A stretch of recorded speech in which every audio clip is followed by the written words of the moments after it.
Check 1 2, check 1 2. Looking good. I hope everyone can see us. Welcome to the Hohner Live. This is episode 87. We're on the Hohner YouTube channel and episode 87. That's crazy. And we have a special guest today. I'm super excited. Really looking forward to this one for a long time. Please welcome with me Roly Platt right now in Ontario, Canada. Yeah. Is that right? Just north of Toronto. Fantastic. Welcome to this little show. Thank you for taking the time to do this. Thank you so much for asking me. We chatted a bit before this started, but I'm a fan of your playing, and I appreciate you asking me to do this for sure. Yeah, I mean, I'm a fan, and of course, I noticed you on YouTube very early on. I mean, I can't remember when right now, but I started getting active in 2012, 2013. I'm not sure if we've been in touch before. Not really, no. Although I've seen a lot of your posts. There was one that stuck out to me, and I was looking for it, and I don't think I found it on Funk that you did some killer playing. Okay. It's just great. Yeah, just checked the messenger. I never sent you a message or something. No, it was just something I came across on YouTube. Yeah. So. I remember your fantastic recordings, Georgia on My Mind and stuff like that. Thank you. And your sound, of course, you using your little invention, the wah. The harp wah. Exactly, we're going to talk about that. Sure. Yeah, and everybody out there, you can ask questions in the chat. People are tuning in from Israel, from Norway, from Stockholm. Tina, for example. We have monthly challenges going on Discord. She won the last challenge, the Funk Challenge, in the beginner category. Oh, yeah. Cool. Babak is tuning in from Iran. So yeah, international. Awesome. If you got any questions for Roly, just drop a line in the chat. Yeah. Why do you play on a slant? That'll be the first one. Oh, I actually don't understand that one. Is that like a saying? Or?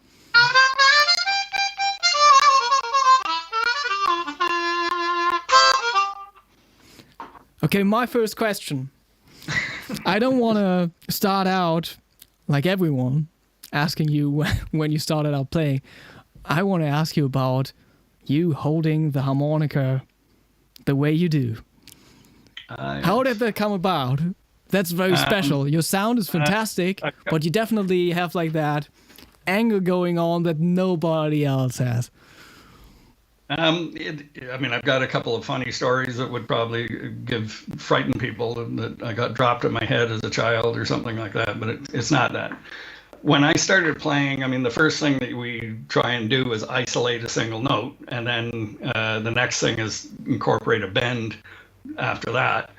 And so I'm doing it like this, which to me felt a bit awkward because your hands are cranked over. But I just found it a little more comfortable on the hands, but also I could isolate the note easier, twisting it a bit like the.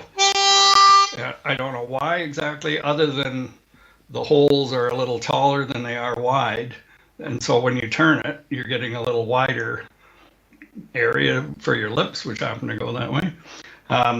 That was the explanation I came up with. I have no idea if that's why, but it definitely made it a little easier for me, and it was just something that stuck. And I'm comfortable with it now. So. Oh, that's interesting. Yeah, it looks interesting all the time, and I maybe get it because like the hand position of your right hand seems a little more natural and not as. Yeah, so exactly, and we were touching on this before we went live about how, like, the period that I grew up in, I bought a harmonica when I was 17 years old. That's on my birthday. For my birthday, I bought myself a harmonica and started practicing. But there was nothing to go by other than the maybe 8 different albums that I had and the pictures on the album as far as how you hold it, what do you do? And I saw Butterfield sort of on the live album, double live album, with his hand sort of like this. So I thought that's how he did his vibrato, so I'm trying to do the vibrato. which I got by using my hand, but that's not how he does it. But I just saw those pictures and sort of thought, well, I got to hold it like that, so that this is easier, So everybody sort of goes down the little tunnel that they're in at the time, to figure stuff out. And back then it was much, much different than it is these days, where you can actually just Google it Yeah. and see 15 different ask players. ChatGPT. Yeah, exactly. But the information's already out there, and that's what I was saying to you before, that there's been a huge shift over the last 10 to 15 years. I'd say 15 years maybe. The curve has gone, like growth, and then suddenly it's gone like this and continues. Players like yourself, like you're a monster player, like you told me you're 27 years old, you're killer. It's getting harder to get better. Well, the competition is, there's a lot of players getting great, but it's, there's been a real shift from prior to that. It was a slow process, and it's not anymore, which is neat to see. I'm an old school player that just sort of learned on my own, pretty much on my own. I mean, that's how everybody learned. You listen to records and you try to copy them. But, I started in a band at about a year and a half after I picked up the harmonica. I was playing full time professionally on the road and playing 6 nights a week, which was the norm. Okay. Every gig was a 6-nighter. Even if you were a bigger band, you'd play 6 nights in a club, Monday to Saturday, and sometimes twice on Saturday, the matinee and the evening one, depending on the circuit you were in. So you're getting a lot of experience playing live over and over, and then I'd play. Back then I was practicing. I was just playing all the time. Go to a party, I'd play. I'd be at home, I'd play. Go to wherever I was, I had a harmonica with me. So a lot of time playing. I wouldn't say as much time practicing and playing, but certainly a lot of time playing. So how does your actual embouchure look like then, if you're tilting the harmonica like that? It's still straight, yeah. The skin sort of twists a bit, I guess, but not much. Where it becomes a problem, and this is I never teach anybody to do this. I have suggested it to a couple players that were really struggling. I said, just try it and see if it works. It works, but I don't recommend it. But the one downside is tongue blocking. Oh yeah. People say, "Were you tongue blocking that?" And I'll go, "Well, if I am, because the harp is like this." Oh yeah. The harp Okay. is sideways for me. And I've just gotten used to adapting.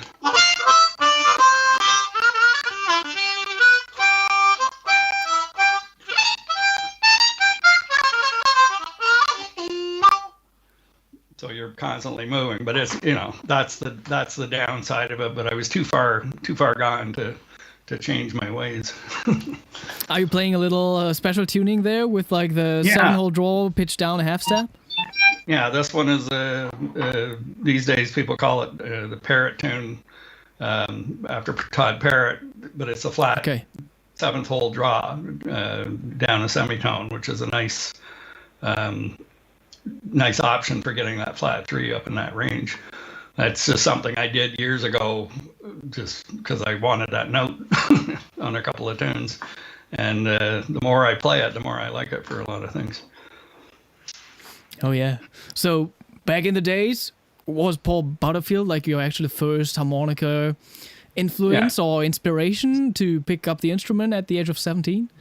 Yeah, my older brother played a little bit of harmonica, but more importantly, had really good taste in music. I have no idea where he got it from, but it had a really eclectic, roots-based sort of love of all kinds of weird music, from blues to bluegrass to, I don't even know the styles of the music, but just sort of roots-based stuff, but unusual bands. And so this is the type of older brother. I don't know if you have an older brother, but this is what they do. He came in for my birthday, and he says, "Here, happy birthday. This is 2 weeks before my birthday. Happy birthday." And it's a Butterfield album. He says, "Happy birthday." And I'm like, I have no idea who this is, but thanks. Right. and he goes, "Well, you have to open it now." So basically he bought himself an album and gave it to me to put on. He could, clever. Right? This is the older brother.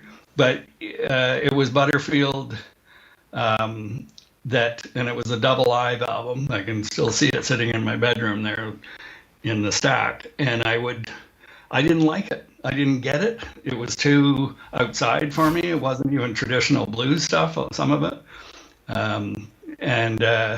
I just like they're just playing in crap. Like, it's not even likable. And then it got me. There was a couple of the tunes, the more straight ahead ones, that hooked me. And I got it, and I got inside it in my head. And I was listening to rock music, and from the Beatles to Led Zeppelin to Pink Floyd to the Guess Who to whoever. And then I heard this stuff, but I kind of heard Butterfield playing with the attitude of a rock guitar player, kind of, the aggression and attitude and emotion. It was the emotion that was in there and the energy. So that captured me, and style-wise, that was my biggest influence for sure. I'm sure it's quite evident in my playing. And there was lots of little things along the way that he showed me, or his record showed me, of how you could use the harmonica in songs, like how to comp in songs, just definitely a huge influence on me. Yeah.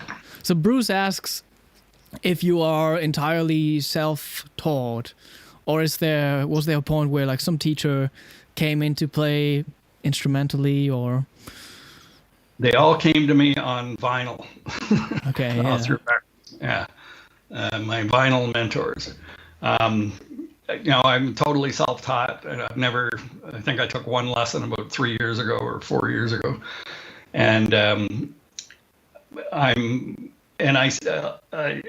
don't recommend this, but I will say that one of the things that I think is really, really, really important is to experiment and practice yourself. So like these days, if I was learning now, I'd probably be online looking at tutorials and how to do this and watching this guy play this, and then tabs.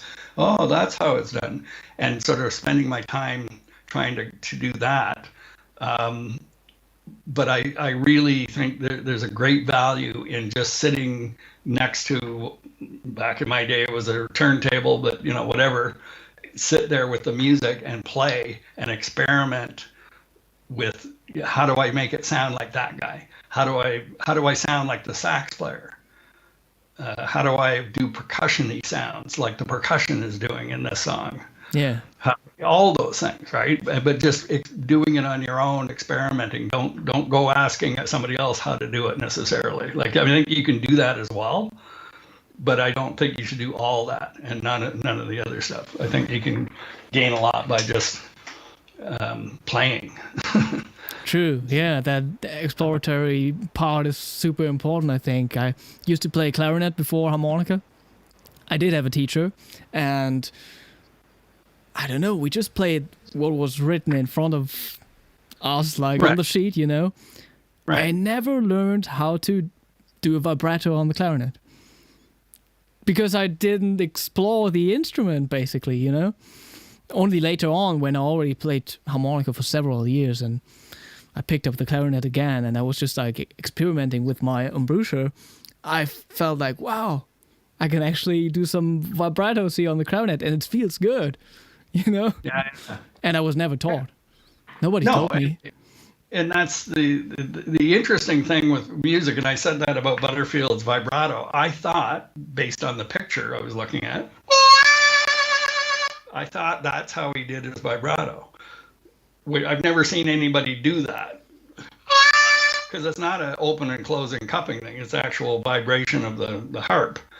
But it gives a very similar sound, but that's not how he did it. So it's bad imitation that allowed me to come up with something that was different, you know. And so then I realized, oh, it's the throat vibrato or the diaphragm vibrato.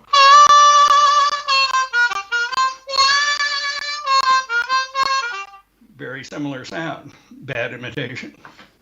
Okay, yeah. So to which degree did the whole YouTube thing and the information that's out there now, or like started to come out some years ago, to which degree did that influence you? Did you also explore more stuff back then, or? I didn't. My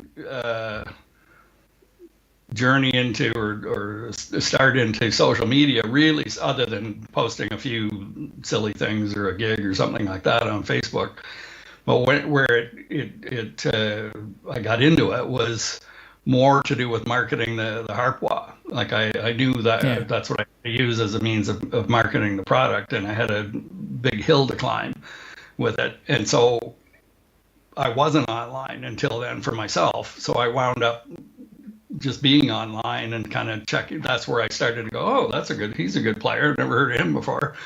This guy's good. Oh, I guess everyone knows about this guy. I've never seen him either. And started to at least, you know, be a little bit in touch with what's happening. And but also getting myself out there in the process of promoting this product. That was sort of the side thing that happened, as people started to see me as a player as well, not just the product. So that, I mean, I was happy with that result, but that's not what it was intended to do. But I don't do any of that stuff. You know, I if you want to know what I do, I put on a track. 90% of the time I put on a track that I like, what I call sandbox tunes that are just grooves that I like at the right speed. It's got, you know, a couple of neat chord changes, whatever it is that makes me happy. And then I just experiment. I just improvise and improvise and improvise and improvise over and over again. Take the same licks. How can I twist them around? Right. That's most of what I do. Okay. Yeah. Frightening, I know. So what was the main reason for you to come up with a harp wah? Was it about the wah effect itself, or did also the fact that the harmonica has many highs come into play? And you wanted to dampen the tone a little, or? No, not at all. I mean, I think everybody, I was kind of surprised that everybody didn't know, but a lot of people know of the playing into a cup idea, right? Yeah. This has got one, so I got to be careful. But playing into the cup, it's an old trick, right? And that's kind of how people referred to it. The old play into a glass trick or a cup. It's nothing new. It's an old technique that I'm sure people did long before, you know, there were cameras or anything. And so I would use that occasionally, and I always liked the sound. And it was on a particular session a few years ago where I had my cup, and I got a microphone like this, only a lot more expensive, probably a $2,000 microphone. And I'm trying to play into the cup, and I find it awkward anyway, but I remember banging into the microphone during one of the takes, and I'm like, Jesus, you know, like there's got to be, I know there's an easier way, because I've experimented with stuff over the years. And I made myself a prototype of what is now looks like the harpwa, a crude version of it. And I use that for 3 or 4 or 5 years on stage, including that session. I later went back and used that, and it you know, it was okay, but but people would come up to me and say, "Geez, you should. What is that? You know, first, what is that you're using?" And then they say, "Geez, you should sell that." I'm like, yeah. And after a couple of years of people saying that is when I started considering it, and then it was like a huge commitment to try and do it, because I'm a harmonica player. So yeah. I'm not a manufacturer or a industrial designer or anything else. So, but that was the purpose of it, for literally to to use for myself for occasional playing. Like it'd be the same as using an octave or something, an octave pedal. Do you use that all the time? No. Can you do that with a low harmonica? Sort of. But they're two different things. And once in a while, it's nice to have that octave effect or the envelope filter or something, affected sounding. And the wah was intended for that. I might use it on one tune in a show, or two tunes maybe, depending on the style of the music, or never on certain shows. I don't use it in rock and blues bands. It's not meant for that style. But that's where it came from. That's the history of it. Yeah, I see. So you had like a first version of that, and you got different colors, and there are like updates to it too, right? I've got three of the four colors here. So it started out with the silver, and red. Then I went to the black. Then I've got the green. I don't have the blue handy here, but there's a blue and silver one as well. They're all the same, just different colors, anodized aluminum. And then I've added the handle to it. Originally, it didn't have a handle, and it was a bit awkward to hold, for sure. I was used to it, but I added the handle to it, and it just kind of holds in your hand, so I find it a lot easier. But it's got a nice, so you get the wah effect with it, but you also get the resonating effect. So let me play a bit for you. Definitely. Anybody in the chat, let us know. Do you have a harp wah? I'm sure there's somebody in the chat who has one. So even without, you get a metallic kind of honk to it.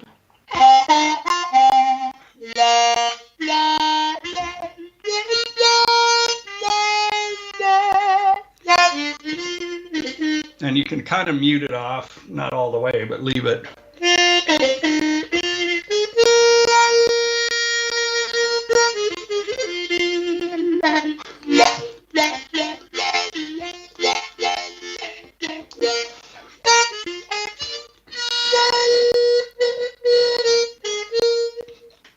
That's the idea.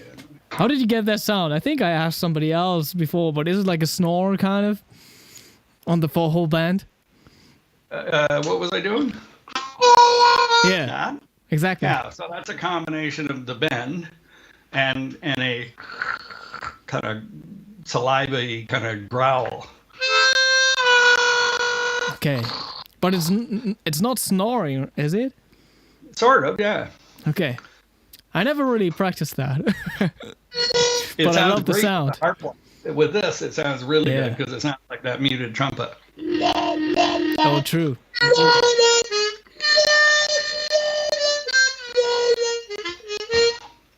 Can you do that on bands only or also on natural notes? I think you can do it natural notes. Seems to work better on a bend. Kind of wants to bend when you do it. Interesting. Yeah. Yeah, we got Bruce in the chat. He got the green one. Bruce, Martin got you're the guy. Two of them, black and green. Yeah. Wow, a fanatic. That's great. True. And where's Bruce from? Where are you from, Bruce? Bruce is from Bruce of the Apes. That's his username. I think I remember shipping there. That's in Europe, isn't it? Yeah. If it's the Bruce I think of, he's in Germany. Maybe. Yeah. That's cool. Awesome. So there's also a question or a comment in... Oh, it just says somebody's tuning in from Macedonia. Yeah. Bruce is in Stuttgart. Okay. Well, thank you, Bruce. I appreciate the support on it. So have you been to Germany before on tour? We talked about Scandinavia early on. Yeah, I was on the same tour, actually. I was in Baden-Baden. Oh, beautiful. On a Canadian base there. Yeah. With Ronnie Hawkins. That whole tour was with Ronnie Hawkins. And all I remember is everybody on the army base offering drinks constantly, little bottles of drinks. So which location did you play there? Do you remember? No. I'm trying to recall the actual gig. I think it was just playing for people on the base, like for people in the service. And I didn't get to see much of Germany, unfortunately. I hear they play harmonica in Germany. It's relatively popular there, right? I'm not sure. Like maybe some folk music, but yeah. Other stuff, I don't know. Maybe not that popular. I'm in Baden-Baden from time to time. It's very beautiful. Okay. Yeah. There's also like a train going straight from Hamburg down there. Pretty fast. Then that's probably where I was. I was probably on that train because that's how we got around. Yeah. Very beautiful. There are comparably more old people than young people in Baden-Baden. Yeah, is that right? More wealthy people. But great place. Beautiful. Also nice scenery and stuff.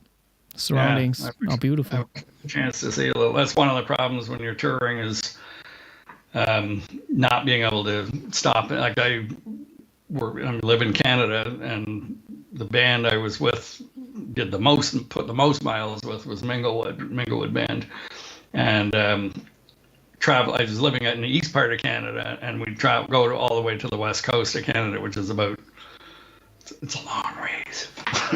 It's a really long ways. It's a 4.5 day drive if you drove nonstop. Okay. Nonstop. I mean, just driving. But but you travel from town to town, and you don't get to see people say, "Oh, look at the beautiful." I mean, some of the greatest fishing, northern Canada, these great fishing lakes, and you'd see it, but that's about it. Didn't get a chance to enjoy it. Yeah. At least in those days. How about you in harmonica festivals? Have you been to many of them before? I haven't actually. The only one I've been to is it's a festival, but is Spa for the first time was about 4 years ago. Okay. And it blew me away. I wasn't there for the whole thing. I was there for 4 or 5, 80% of it. And what impressed me the most, besides it's your brain can't even absorb anymore because there's so much information and things going on. But the camaraderie and the availability of the players, like high level players, the highest level players. And, they're stopping in the hallway and talking to 3 younger players or whatever and showing them something. Todd Parrott, I watched him many times. I'd see him in the corner somewhere in the hallway with these other students, and he's showing them how to do stuff. Everybody was accessible. There was no, that I saw anyway, there was no sort of, that's you can't talk to him and people shuffling them out of the way. Like I'm used to coming from the touring scene or whatever in music, and it's a lot like that, where if somebody's fairly famous, I mean they're busy people, I get it, but it's very hard to get access to them because they got stuff going on, they got people around them, they don't have time or maybe the desire even to sit and chat with people. But Spa was this sort of safe place where everybody sort of settles down for a few days and relaxes and then just mingles. And I'd never witnessed it before, that atmosphere. It was very cool. Very impressed. And I got to meet a lot of great, amazing players. And to me, you got to be a great person as well. Like it's great to meet somebody as a player, but I'm more interested in somebody as a great player and a good person. Much more interesting to talk to. For sure. Yeah, I hope I can come to Spa one day. We you got haven't been? Okay. No, like that's maybe one of the few festivals I've never visited before. And so in Europe there must be many that I'm assuming you've gotten to some. I mean, yourself. you got the World Harmonica Festival, of course, in Hohner town, Trossingen. do the harmonica masters in between. That was my first harmonica event experience, I guess, in 2011 or something. And you got a festival in Poland, in Estonia. You got the Asian festivals. There's the Seoul Harmonica Festival. There are more and more chromatic harmonica festivals in Hong Kong and Taiwan. I mean, I'm not there because I'm not a chromatic player, but more and more happening. And other places, let me think. The Asia Pacific Harmonica Festival, traveling around Asia. Clips of that, and it looks crazy, like good.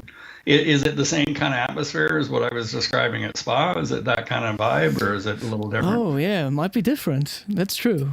In Asia, of course, you always got a competition going on, and then probably the players are younger, and it's more about classical music. Right. The diatonic is just like slowly traveling there, and more people are getting into blues and stuff. Right. So that's interesting, and of course, it's like the competitions are crazy.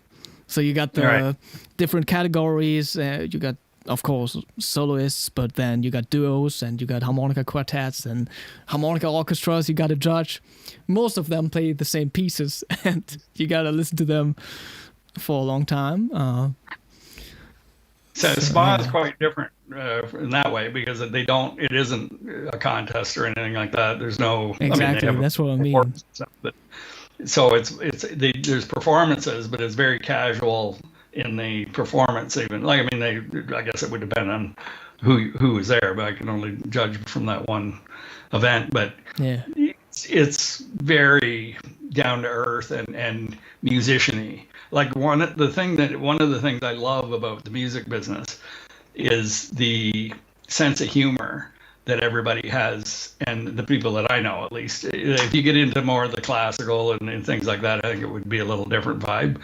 But the working musicians that I know, that I grew up with on the road and stuff, I mean, it's just silliness, like they're like big kids. And there's always joking and stories, like unbelievable stories that we'd sit and trade with each other.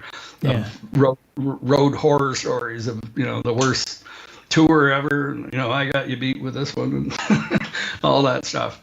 So, and I love that, because to me, the humor is a big part of that community, Yeah. We got a question by Shane. I got two questions before, actually, or two things. So I don't want to forget there's a festival in Austria, and there's one in Germany now too. I don't know if you know about Marko Jovanovic. He's in Berlin, and he founded the Berlin Harmonica School.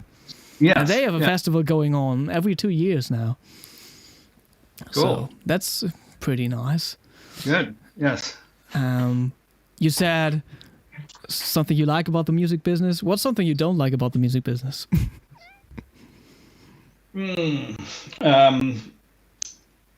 Well, it's changed a lot over the years. So it's what I'm remembering, what I'm talking about in those days was when you were sort of on the road and there was lots of work, or a fair bit of work.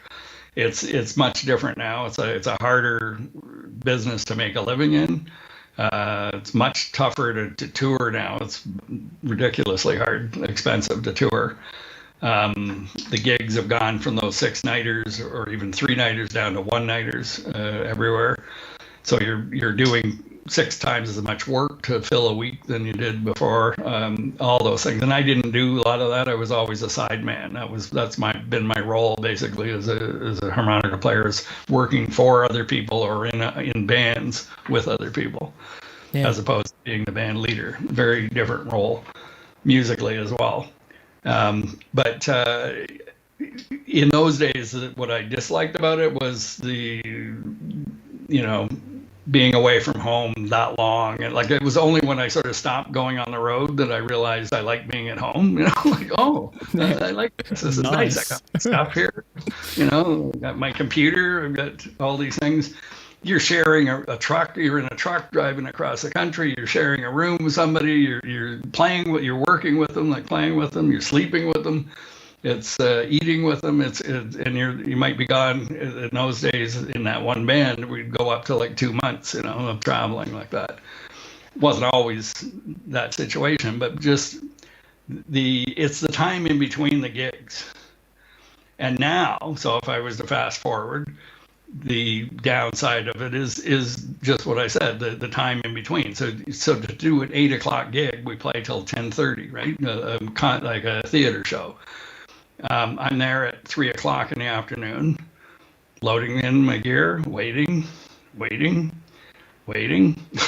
Yeah. waiting, and then you do a 3-minute sound check, waiting, eat, waiting, walk around, wait, play. And the playing part is just wonderful. And all the waiting stuff, it was the same in Europe. We traveled many countries there. And that's what it was, is you're just killing time, like in dressing rooms, in crappy dressing rooms. Yeah. Most of the time. I mean, they all vary, and I've had great experiences as well. But it's that part of it, the traveling musician part of it, is a tough go, And when I was young, I loved it. Yeah. But it gets tiring as you go along if it doesn't kill you in the process. Yeah. I mean, I love it too. And then also in the beginning, it's like exciting, and you're in a new city, and you can check out the city. Maybe you got a nice hotel. Sometimes that can be exciting, but after some years, that's not as exciting as being home anymore. Yeah. So yeah, it's interesting. Shane, talking about great players in the chat. Shane also says that was the most accurate description of a gig on the road ever. Stick around if you want to hear some stories. And I also wanted to share his questions. So, besides harmonica players, who are your biggest musical influences? Okay, great question. So the big picture on that is I probably like 90% of the harp players out there. I found Butterfield and all the other usual suspects and tried to copy the things that I liked from them, particularly Butterfield. Charlie McCoy, certainly copied a lot from him, learned a lot from him. But that's kind of faded out, and I stopped listening to harp players. That's what I was talking to you, Konstantin, about before we started, that I don't know a lot of players and who's who and who's doing what or whatever. I just play myself. But the influences were other instruments like clarinet. I discovered Pete Fountain, clarinet, Dixieland, New Orleans giant.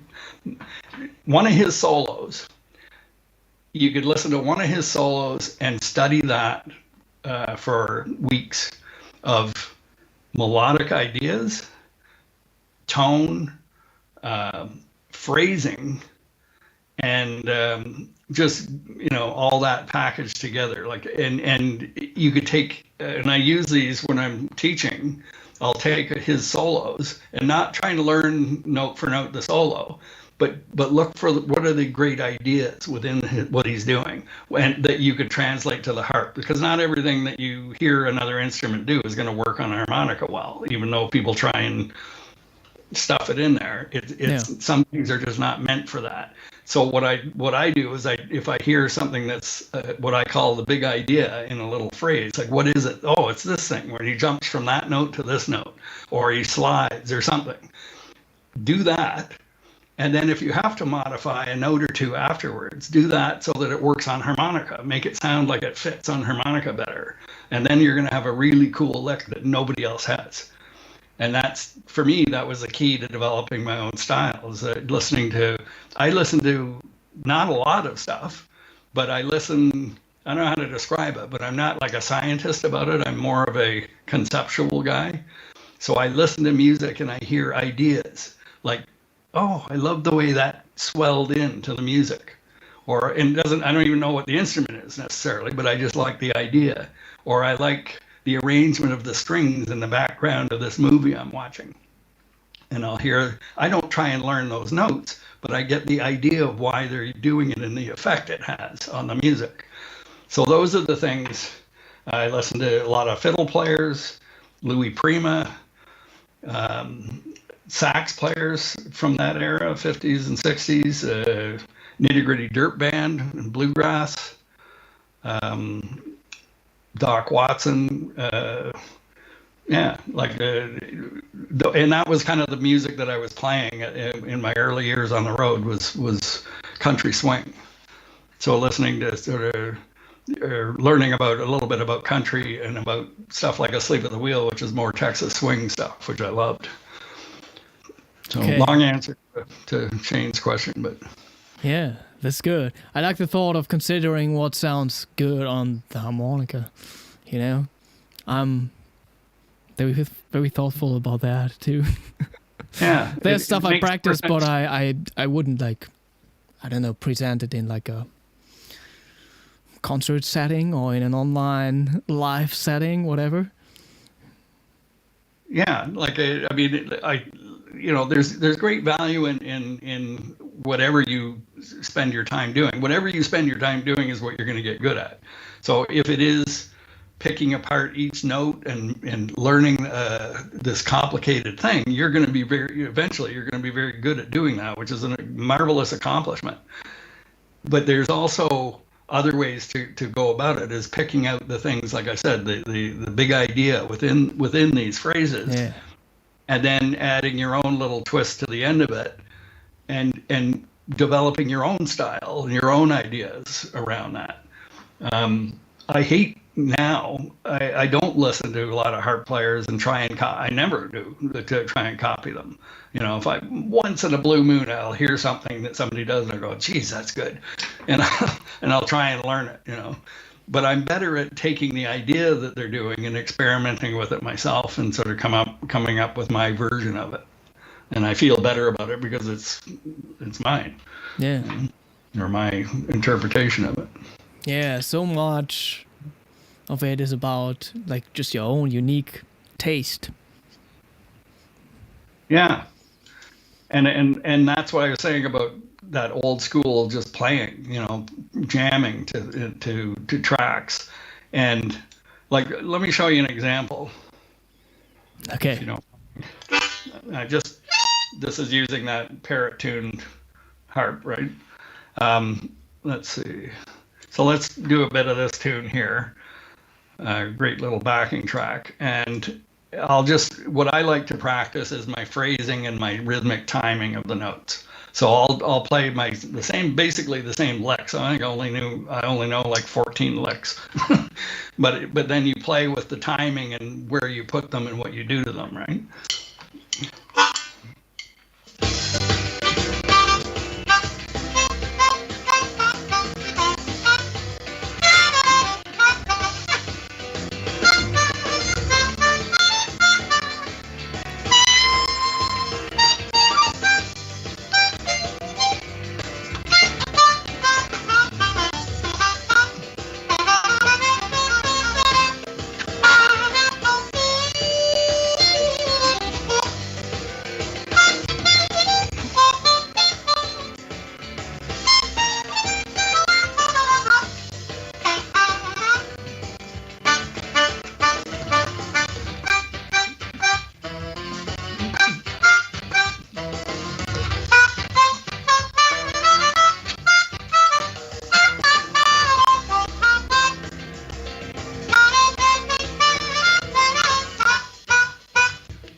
Nice. I love that little dissonant, like using the 6-hole draw and 7-hole draw at the same time.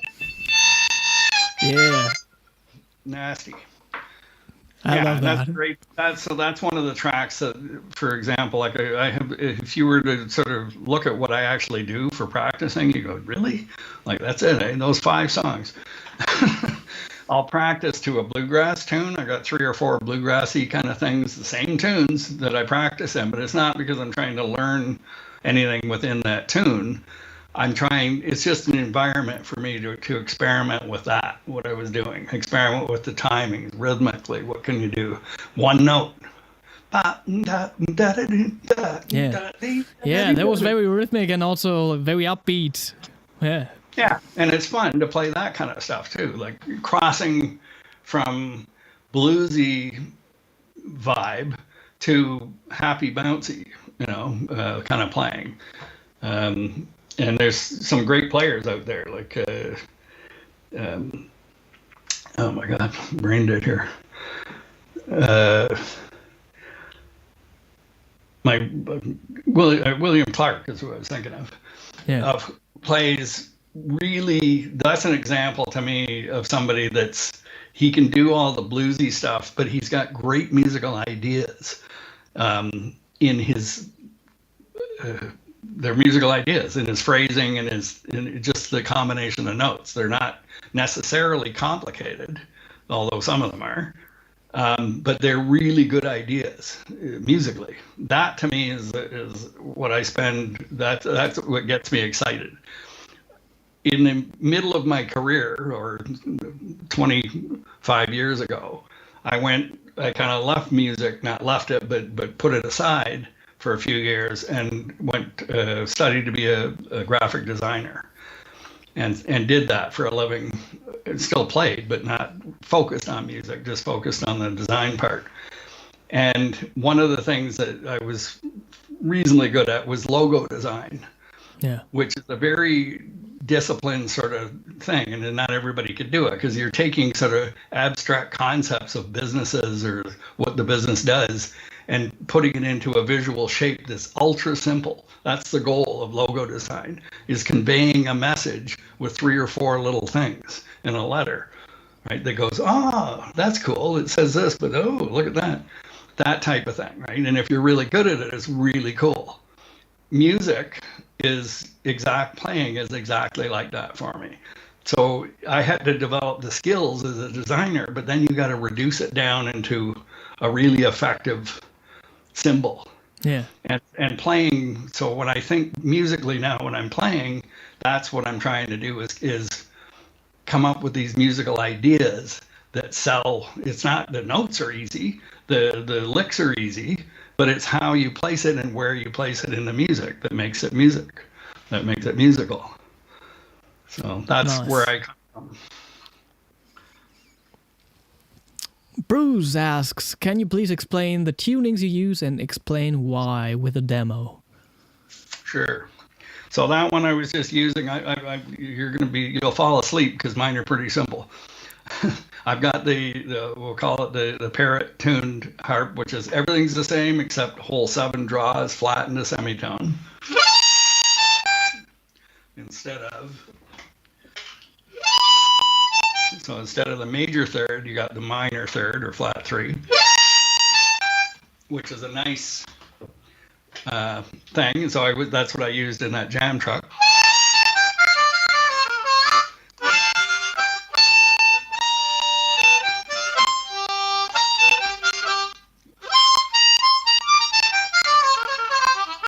So I can get the major third at the bottom and do those contrasty kind of major licks, and then go into the minor stuff as well.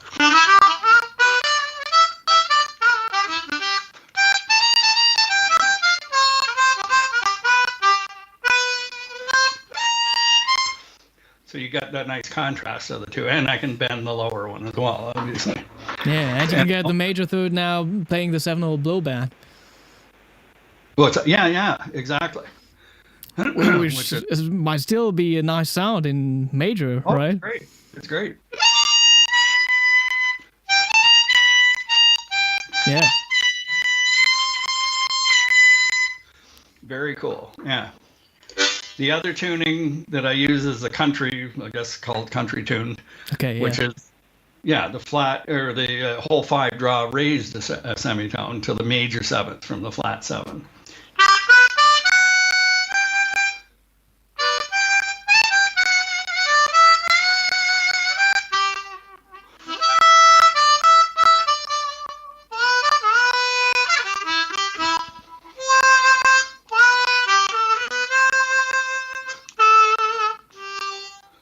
Forgot my own time.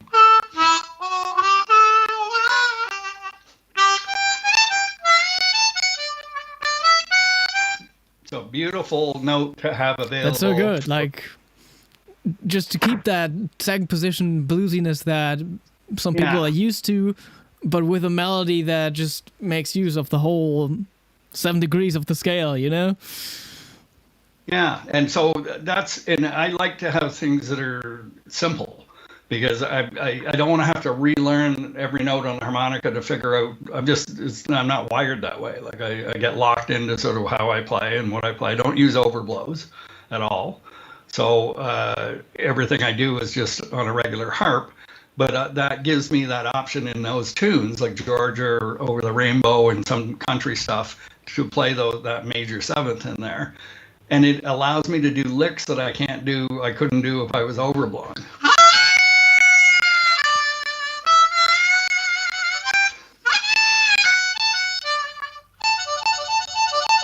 You know, all that stuff. I don't know how you would do that overblowing. I'm sure Howard Levy probably can, but I don't know how many other people can. Maybe you can. But maybe not playing that D major arpeggio that fast. Yeah, I mean, it's just different. It's just like the parrot tune one. Like, there's just things you can do that because of the nature of how the note is. It's set up like playing a minor harp or something. But those are the only two that I use. I can't even think of another tuning. I don't use minor harmonicas, although I should probably play around with them more. Those are the two that I use. I'm pretty boring as far as that goes, for sure. So why don't you use overblows? When that became a thing, first of all, before I even knew what an overblow was, I learned to do an overblow. I came across an overblow on blow 6 when I was probably 21 or something, 22. I don't know how old I was, but I thought it was like I'm doing experimenting, just going, wonder what happens if you try to bend a note that can't bend, right? And I kept bending, and I went, whoop, and it popped up. But I used to do it like I'd pull it out when I'd meet another harmonica player and just go, hey, can you do this? You know, like as a little party trick kind of thing. But never thought of it as anything useful. And it was very hard on the harp, at least the way I was doing it. I wasn't, you know, this is just a regular harp out of the box, and I was with bad technique or something, it was flattening the note in no time. So it was just a thing that I thought was kind of cool. And then Carlos DeHunco, have you interviewed Carlos? Yeah. Oh, you have? Okay. I was going to suggest him for sure. We kind of grew up together. We're of the same era in the same city. And, but he turned me on to Howard Levy, and Carlos had saw the light with overblows and went down that path. And for me, it seemed like, and probably because I didn't understand it 100%, but I was under the impression that you either need a certain type of harmonica, and for whatever reason, I thought it was the Golden Melodies was what he was using, but apparently I was incorrect on that. But that you at least have to set them up differently, more airtight. And it wasn't so much developing the technique, but I thought, geez, I play a certain way. I'm going to have to change the way I play completely to do this. And I kind of made that decision, wisely or not wisely, to just stick to my guns on it. But it was more like I play very hard. So when I'm playing on stage in particular, this is sort of my sitting in front of the camera mode, where when I'm playing live, I'm playing louder than that, like harder. Okay.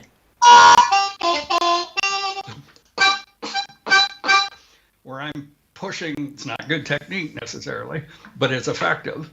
And I think there's value in smacking the hell out of it, just like a guitar player that definitely that there's something that happens when you do that. You don't want to overdo it, but I mean, I just do it. It's just, I can't, it's very difficult to rein that in when I'm just playing. But if any harp that I've tried that's set up for overblowing, like dead silence, right? Yeah. Every blow note is locking up on me. So I'd really have to modify my technique, and I'm not sure if I'm good enough for that. I see. Yeah. I also had that experience. I mean, most of mine very closely gapped, and just recently I wanted to record some more of a funky kind of thing with chords and stuff and more energy, whatever, and then I ended up picking a regular out-of-box Hohner Rocket. Just sounded better for that. And that's, and if I was playing sort of music that I could get away with a lighter touch or something, then I'd be more inclined to go that route for sure. But and just what you mentioned about playing funk, I'd listen to like funk bands with horn sections like Tower of Power and things like that, doing these horn shots, and it would just bump, bump, bump, these big things. So I'm trying to sound as much as I can like a 4-piece horn section with a harmonica, right? So I mean, anything I could do to make it more percussive or a little louder, or a little more like a horn section was what I was aiming at. Yeah. A special moin from Hamburg. You know that people say moin in Hamburg? Say what? If you say hello to somebody, it's just moin. Really? I didn't know that. That's special about the city. So he seems to be from here. Hello, just tuned in from Malta. Okay. Wow. Shane likes the thought of looking for the big idea in the small phrases and asks, what's your favorite harmonica memory? Questions for both of you. Oh, favorite harmonica memory. Wow, harmonica memory. You go first. What's a harmonica memory? Is it something that's just related to the instrument? Is it a special concert? I mean, I did have special concerts, but I think I talked about them during the last stream. What's a nice harmonica memory? Your harmonica memory hasn't happened yet. Your favorite one. It's still to come. That would be nice. Yeah. Probably I would is. like that. That would be my answer. For me, I don't know. I'll tell this one. My first recording session, I've done a lot of studio work, and for those people who don't read music or don't understand theory and their eyes glaze over, that's me. I know a little bit. I mean, little bit from teaching in more recent years, because I've not had to, but it's helpful in teaching for sure, and it's important. But 90% of my career, I knew nothing, and including in the studio. But one of my first sessions in Toronto was a jingle for a national beer commercial, TV commercial. And I've never been in a big studio before. I've done a couple of small sessions and things in studios, but never done this. And they call you in, and I mean, I'm 19 or 20 maybe, and I don't know anything. I don't know where you're supposed to go. There's nobody to sort of greet you and say, you sit here, then we're going to do this. Nobody, because they assume everybody doing these jingles, which was the scene back then, the studio scene, they've all done 8 million of them before. Yeah. Right? That's what they do for a living. They go from that jingle to another studio to do another recording, right? All day. This is my first time, so I'm just standing around. I see people in the control room in the board, which I now know was the producer and the marketing team for the beer company and the writer. And I hear music, and they're on the floor with the door closed, and I could hear the song. So I'm quietly covering my harp so nobody hears it, playing along to the song, trying to, maybe this is the song I'm supposed to do, I don't know.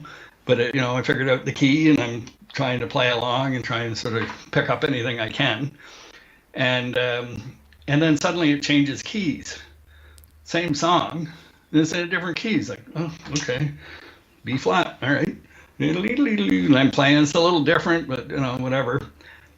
Then suddenly everybody comes out of the room, and I go in, and I sit down. I'm looking at the people through the glass, and I have a chart in front of me, which I can't read.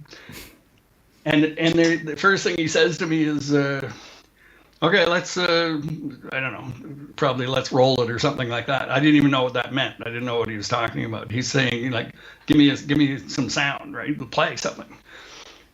Anyway, they played the tune, And I had just enough time to memorize the basic structure of it and kind of be able to play along to it. So I played and from start to finish and ended it properly and did a little harmony note at the end. And I have no idea what they wanted. I just played what I thought should be there. And the producer, Sid Kessler, who was a famous Toronto character producer and big time producer in Toronto, puts his finger on the button and says, he goes, man, that's great. Do it again. Let's double that or something. Yeah. And luckily I had memorized what I had sort of played, which is one of the few times I did. So I normally don't do that. I played it again. I was done in, 5 minutes, 10 minutes, walked out. And while they were doing it, it did that key change thing. Suddenly I'm doing the same song, but in a different key. And he says, okay, now we're going to do the 30. I'm like, sure. I don't know what they're talking about, right? I go into the control room when I'm done, and only a teenager would be silly enough to do this, but I sort of leaned in front of everybody. I said, what's a 60 and what's a 30? They go, and the writer comes over, he goes, one's 30 seconds and one's 60 seconds, which is why there's two different keys. They got two versions of the same commercial, right? I didn't know. And everybody's laughing. Like the producer's laughing. He goes, yeah. I love this kid. He says he doesn't know shit about music, but he plays his ass off. He came out, this producer came out and walked me with his arm around me saying, man, it's so refreshing to meet somebody that can just play. I deal with these studio guys all day. And anyway, I walked out. I was like 2 feet off the ground. It was a very big memory for me of how cool it was to be in that environment, coming from the bedroom, basically, playing in a couple local bands. So that was I got lucky, and I've been lucky ever since in the studio, because there's been many situations where I can't read a note and I got to figure out what the hell they're looking for, and yeah. So occasionally they stick you on the floor live, and it's like, okay, go, Ooh, okay. So yeah, that's a really good one. So talking about recording, if you record nowadays or like also on stage, like what's your equipment of choice? Like favorite microphones on stage, in the studio? Yeah. I mean, it all comes down, or some of it comes down to budget. But on stage, I've used several different amps, some of the wrong ones in hindsight, but somehow you make them work. But I have a Bassman, or reissue Bassman that I use, retubed a little bit, the preamp tubes. But it's the problem with that amp. It's got Bassmans have a unique sound to them. It's different than any other amp I've had as far as the way the amp reacts to what you do, in a good way. But it is loud. Like, it's ridiculously loud. And the first time that happened, where the guys in the band would come up and go, Roly, you're gonna have to turn down. I'm like, oh, thank you. Finally, because usually it's the other way around. I'm trying to be louder. So my challenge was to get that amp under control, get the sound I want without killing people in the first 4 rows. So yeah. I use several different things, and I'm always experimenting with different ways of doing it. But I don't have it here, a MXR. It's a clean boost pedal, micro amp, I think it's called, and it's a clean boost that kind of overdrives the input signal. It doesn't make it louder, but it just sort of increases. I don't know what it does. I don't know anything about that stuff. But it's almost like you're cranking up the preamp section of your amp. And it's a tubey sound. It's not a distortion pedal. It just sort of overloads the input signal somehow. And it's got a bass and treble, so you can sort of fatten it up as needed. And that allows me to get that distorted sound at a little lower volume, or a lot lower volume if I want. So that's what I use. Depends on the gig. I've got a Greg Human bulletized 57 that I use. Oh yeah.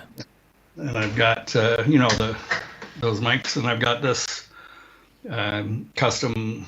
It's a Turner shell. It's a early 60s Shure, I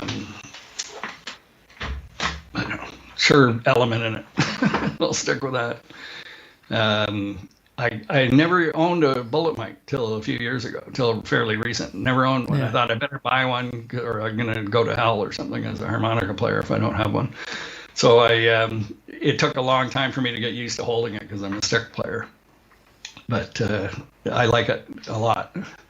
Very happy with that. Recording wise, I've got this. Again, it comes down to budget. I'm sure there's better mics out there, but it's a Rode NT2, I believe it is. I think Will Wild has one as well. I use, and I'm going to be upgrading because of the issues I mentioned earlier about my interface here, but a Apogee Duet 2 is what I use to go into my computer, but it's getting outdated as far as the software and all that, so I might have to upgrade to the newer version of it. I use Pro Tools and Logic, both. And for my videos that you see that I post, 99% of them I'm using, it's all software. It's all plugins, amp simulators, different combination of plugins. And that's evolving constantly. People always go, wow, what plugins are you using? I'm like, first of all, go out and look yourself. Go out and get some and experiment yourself. Don't be the Google guy. And I don't mind sharing information, but it doesn't matter. Like, find out what works for you. Like, that's what I was saying about practice and all this stuff. Like, or the one I love is, man, I love your tone. What kind of mic is that? As if that's the answer. If it was, you know, we'd all be playing the same. We'd all have the same mic and we'd all sound the same. It doesn't work that way at all. You know, equipment matters, but a good player can sound good through all kinds of different gear. That isn't, and I just got another question like that yesterday from somebody asking, yes, I recommended an amplifier, I recommended a pedal to give more distortion, all this stuff. And he goes, yeah, but how do you get that sound? And I'm like, never mind. Yeah. Yeah, I mean, but at the same time, not too many people talk about this online, like how they record their harmonica and what they do to the sound before uploading to YouTube, you know? Right. I think there's some space for people to talk about that. Oh, for sure. For sure. Feel free. Yeah. Feel free to start that. I just like talking about this, or hearing you talk about this, I just noticed that I don't put like crazy stuff on it, and it's just a few plugins, you know. It's basic stuff. Yeah. It's just your own sound mostly. So yeah, and you have to find what those sounds are, those plugins or pedals that make you sound good. You know, not me. Yeah. Like what I like in a sound isn't going to be what Dennis Grueling likes, you know, or Jason Ritchie, you know, like or yourself. We're three very different players. Yeah, if we throw like my chain on your harmonica, it wouldn't sound the beautiful way it sounds on your videos, you know? Yeah, and I experienced that before the digital world. I experienced that on stage when I'd get up to play with some of my idols or mentors back then. I remember one of them had a Super, an old blackface Super back when it was not that old. He sounded just killer. It was the biggest, fattest sound I've ever heard back then. And I'd get up and play, and as soon as I played, I go, I sound just like this guy.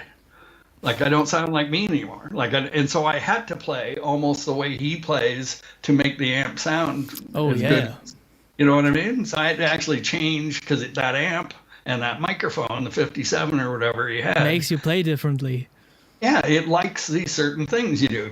It likes the tongue blocking stuff, or it likes the double stops, or it doesn't like the double stops. It's too much. So, same thing would happen to me. Guys would get up there, were great players, and they hated my stuff. They'd go, Jesus, it never fed back for me. And they're like getting feedback and all this stuff. So it really is and it's not about not wanting to share that information. I'll talk about all kinds of things that I do. It's more I want people to explore themselves. You have to explore yourself. Even if I told you exactly what they are, there's the settings in them. Each one has 8 different settings that you got to know what they do. You got to listen to what it does when you turn that up. Is that good or is that not good? You know, and so that's the fine tuning of it to get it to what you want. There's no right or wrong way to do it. If it sounds good, if what comes out of the speakers is good, it's good. You're doing it good. That's the goal. So, like me telling you any of those things is not gonna get you there, at all. And you'll miss out on the fun part and the journey of just like trying to figure out licks and things like that. The journey of figuring it out yourself. Going back to why not just Google how to do it?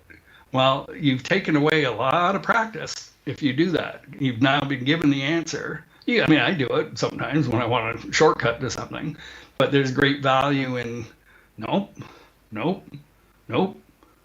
yeah, nope, until you sort of cobble it together, whether we're talking about a lick or about your pedals or whatever it is. You get to know stuff firsthand, experience it firsthand. I think that's sometimes missing. In the old days, it's sounding like one of those old guys in the Muppet Show or something. Is there... Do you have a harmonica player? Yeah, what's your favorite harmonica sound out there except your own harmonica sound? Is there any player you like the sound of particularly? The sound? Well, lots of them. I think it sort of goes hand in hand with the player. So I would say not so much the sound, but the approach.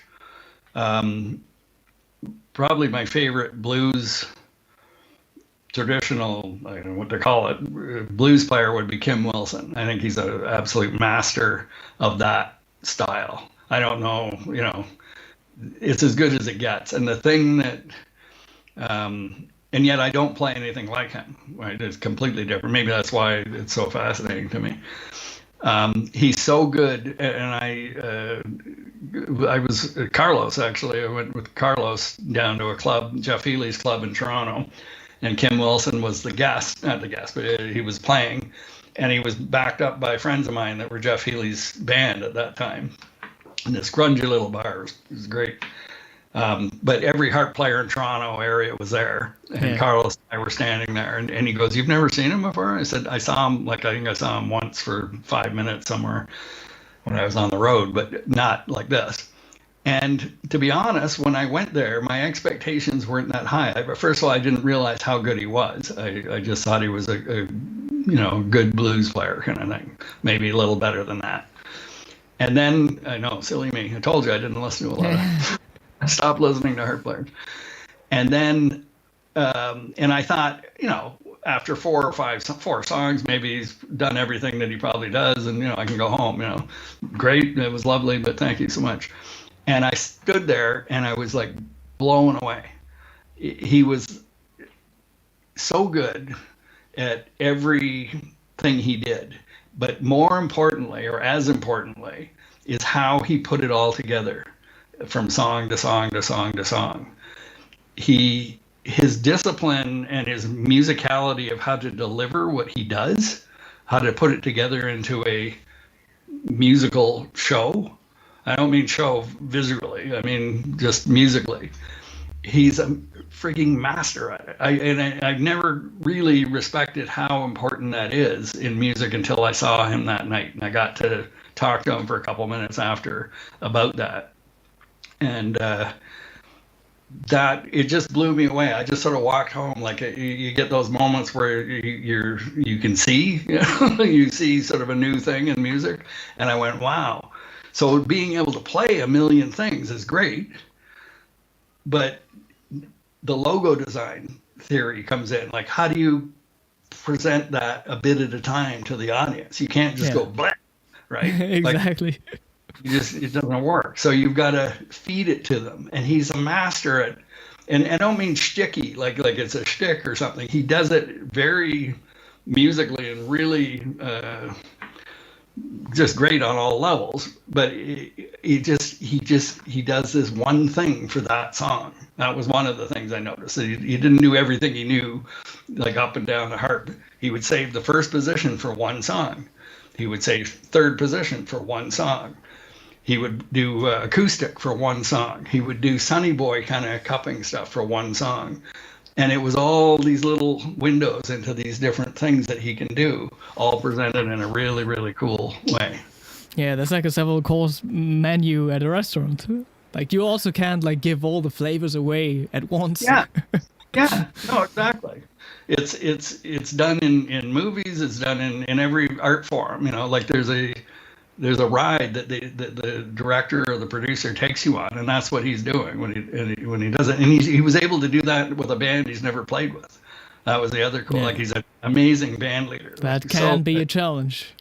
I mean, that's the area that I'm not good at. That's not my comfort zone. If you put me in that band and say you can sit in with these guys, that'd be no problem. But being the leader where I've got to instruct the band on everything, that's not my comfort zone, because I've always been a supporting role or whatever. And studio work brought that focus. Focuses you very quickly. You learn very quickly not to overplay, that it's not about you. Very rarely is it about the harmonica in the studio when you're working for somebody else. They're hiring you to be on their project that they've already have a vision for, and they just want you in there as this little thing. So it's, and they're all different, but that's where I learned in a very, the bright spotlight on you, put it that way, where everything you do, if you don't do it right, it shows up, right? So you learn to play less, you learn to play just what's needed, you learn to play a little simpler in places, you learn to support the music, the song. Yeah. Which sounds, well, everybody can say that, but that's what it is it becomes about playing the right thing, not the most fancy thing or the thing that sounds like you're the best harmonica player, because it isn't harmonica players listening to it. It's the general public listening to it, right? And that's, you always got to be, as in the role that I'm talking about as a side man or a band member, that's where you should be, is thinking that way. Song is king, singer is queen or king. Yeah, that's good, considering not only playing for harmonica players but for everyone. For everyone, yeah. I remember, that was like when I was learning harmonica and I played in front of people, I don't know, just like family and close friends and stuff, and I was always like, okay, before I start to play, I'm going to tell you something about this. At that very moment, I play overblow. That's pretty hard. I was just like talking for like 10 minutes before playing even. That's kind of funny. That's great. That's great. Good for your honesty there. Nobody cared, but yeah. But that's the thing, right? Is in the greatest compliments that maybe you'll experience this or have experienced it as well, is I love, of course, you love hearing from other harmonica players, because they know the skill level and stuff, so they appreciate it. But what I really like is when somebody that's a non-harmonica player, non-musician, period, they just like music, right?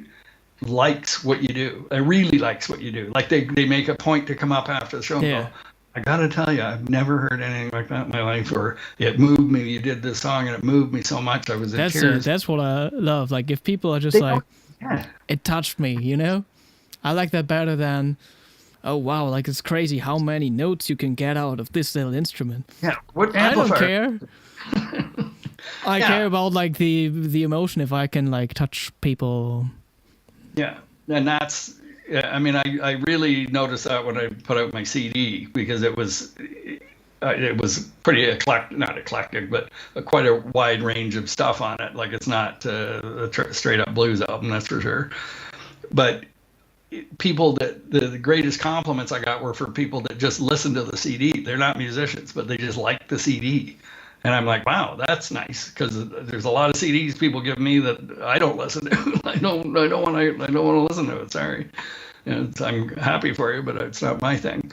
But to have people just like the music, and that's where I was talking about earlier about listening to music in general and listening for ideas and why that works in a song, why this, these things happen in the background, and without studying it, you can study it, but I mean, just listening to it and sort of going, oh, that's kind of cool. And I wonder if I can do something similar to that on harmonica, Yeah. Because that reaches through to people. Yeah, Shane just says, Khalil Gibran once said, work is love made visible. That's what I always think about when I play. Awesome session, guys. That's a nice quote to end on. What? Can you repeat it? I missed it. Work is love made visible. Something Khalil Gibran said. Very nice. Yeah, sounds like a good note to end on. Like, what are your upcoming projects? What are you working on right now? Well, I'm always involved with my harpwa in promoting and sales and all the stuff that goes with that.